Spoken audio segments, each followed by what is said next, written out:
उम्मीदें आपकी नून लीग से थी, क्योंकि आपकी जो तर्जुमान है फिरदौस आशिक अवान साहिबा, वो तो कह रही थी कि नून लीग हमारे बगैर इलेक्शन नहीं जीत सकती, लेकिन ऐसा लगता है कि उनके कान पे जू तक नहीं रहेंगी और उन्होंने कुछ नहीं आपको सपोर्ट किया। आपने 40 मांगी, उन्होंने 7 दी कौमी असेंबली की, आपने 70 प्रोविंशियल असेंबली की मांगी, उन्होंने 11 दी आपको।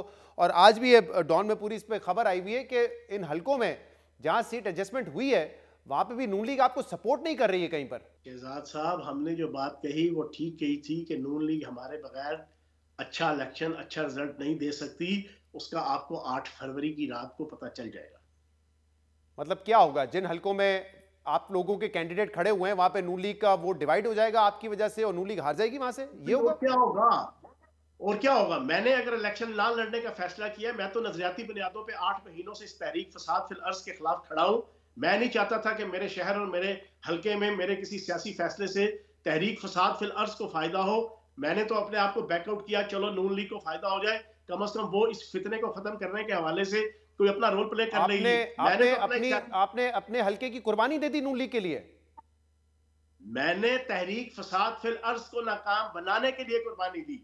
मैंने उस फितने को खत्म करने के लिए जो 2 साल से पाकिस्तान की रियासत, पाकिस्तान की फौज, पाकिस्तान के रियासती इदारों, पाकिस्तान के अदालती इदारों, पाकिस्तान के हर पॉलिटिशियन को जो उनसे इख्तिलाफ करता है उसके खिलाफ बड़ी कुर्बानी तो आपने दे दी है, लेकिन अगर आप ये कुर्बानी नहीं देते तो मुझे समझ नहीं आ रहा कि आप नून लीग का वोट बैंक कैसे काटेंगे। आप लोग तो सारे पाकिस्तान तरीके इंसाफ से आए, तो वोट डिवाइड होगा तो तरीके इंसाफ का होगा, नून लीग का कैसे वोट डिवाइड होगा आपके होते हुए?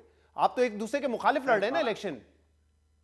सर, बात यह है कि जब एक के मुकाबले में 2 या 3 या 4 किस्म के लोग इलेक्शन लड़ रहे होंगे तो उस एक को फायदा होता है ना। तो ये आपको जो हमने दावा किया था, मैंने या फिरदौस आशिक साहब, मुझे तो आज तक ये समझ नहीं आया फयाज साहब कि आप नून लीग के साथ मिलकर इलेक्शन में जा रहे हैं या नून लीग के मुखालिफ लड़ रहे हैं। आपके यहाँ एक तरफ से कहा जाता है हम नून लीग के साथ मिलकर लड़ रहे हैं, फिर दूसरी तरफ कहा जाता है नहीं उनके मुखालिफ इलेक्शन लड़े। पहले ये तो डिसाइड कर लें कि इसके खिलाफ लड़ना है इलेक्शन।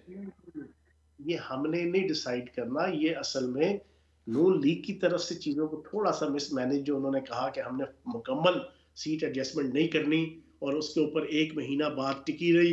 अगर वो अच्छे तरीके से जो है वो 20, 22 या 18 या 15, 17, 18 कौमी असम्बली की और इसी तरीके से 25, 30, 40 सूबाई पे वो करने के बाद ये तय हो जाता है कि उसके अलावा कोई कैंडिडेट ना इधर से नून लीग का ना उधर से जनाब IPP का खड़ा होगा, तो ज्यादा अच्छे तरीके से स्मूथली चीजें चल जाती। लेकिन जब उन्होंने एक चीज की जिद लगाई कि नहीं हमने इतनी ही इंतहाई जिसे कहते हैं कि नॉमिनल सी सीट्स के ऊपर जनाब करनी है और उसके बाद ठीक है जी आप अपने कैंडिडेट्स खड़े करें, हम अपने कैंडिडेट्स खड़े करें, तो उसका कंसिक्वेंटली नुकसान नून लीग को ज्यादा होगा। लेकिन वो भी आप नहीं कर सके ना, आपने सिर्फ 51 सीटों पे पंजाब में अपने लोग खड़े किए हैं। भाई एक सीट के ऊपर शहजाद भाई फर्क पड़ जाता है। जमाली साहब की एक सीट के ऊपर जनाब आपकी वजारत वो तो ठीक है, लेकिन मैं कह रहा हूं कि बाकी आपने 90 हल्के खाली क्यों छोड़े हुए? आपने उम्मीदवार नहीं मिले वहां पे आपको? बात उम्मीदवार ना मिलने की नहीं है। जब एक चीज डिस्कशन स्टार्ट हो गई कि जनाब हमने नून लीग के साथ एडजस्टमेंट में लड़ना है, तो हमने हमारी तवज्जो ये थी कि चलो यार 35-40 कौमी असम्बली की सीट्स के ऊपर, 50 के राउंड अबाउट सूबाई की सीट्स के ऊपर हमारे जितने लोग अभी आए हुए थे वो सारे अकोमोडेट हो जाएंगे। लेकिन जब एंड टाइम के ऊपर ये चीजें नहीं हुई तो फिर जितनी अवेलेबल थी और आप बेगम रहे, इंशाल्लाह पंजाब के अंदर, वफाक के अंदर अच्छा पार्लिमानी ग्रुप आपको अच्छा, लेकिन फयाज साहब ये बात तो तय है 2018 में तरीन साहब का जहाज इस्तेमाल हुआ था, लेकिन एस्टैब्लिशमेंट की मर्जी से लोग जो है वो PTI में शामिल हुए थे, तो उस वक्त तो ये बड़ा एडवांटेज था जहांगीर खान तरीन साहब को। क्या अब ये एडवांटेज है उनके पास मौजूद?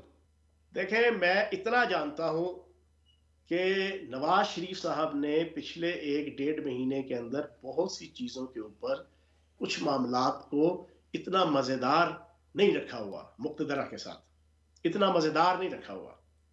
ठीक है कि उनको एक लेवल प्लेइंग फील्ड के हवाले से एक पॉजिटिव एज हासिल है, लेकिन बहुत सी सिर्फ एक सीट एडजस्टमेंट का इशू नहीं है, उसके अलावा भी बहुत से इशूज हैं। अब उनकी जिद है कि मरियम नवाज को वजीर आला बनाया जाए पंजाब का। उनको जनाब 18वीं तरमीम की और बहुत सी ऐसी शिक्कें जो एंटी फेडरेशन है, जो सारी दुनिया जानती मानती पहचानती है कि वो एंटी फेडरेशन है, सारे की सारी 18वीं तरमीम नहीं, उसकी कुछ शिक्कें हैं। उनके हवाले से भी जो मेरी इंफॉर्मेशन या मेरी असेसमेंट है कि उसके ऊपर भी नवाज शरीफ साहब कुछ चीजों के ऊपर जो ना वो कुछ मामलात के ऊपर नहीं आ रहे। इस तरह की 5-6 और ऐसी चीजें हैं जिसकी वजह से आपकी एक उम्मीद आजाद उम्मीदवारों से है। अच्छे नहीं है। आपकी एक उम्मीद आज़ाद उम्मीदवारों से है, दूसरी उम्मीद आपकी ये है कि नवाज शरीफ का ऑलरेडी मुक्तदरा से झगड़ा होगा, जिसका फायदा आप, या झगड़ा होगा या उनकी बन नहीं रही कुछ मामलात पे, इसलिए आपको इसका फायदा होगा। देखिए सियासत के अंदर यही होता है ना, किसी का नुकसान किसी का फायदा बन जाता है, किसी का फायदा किसी का नुकसान बन जाता है।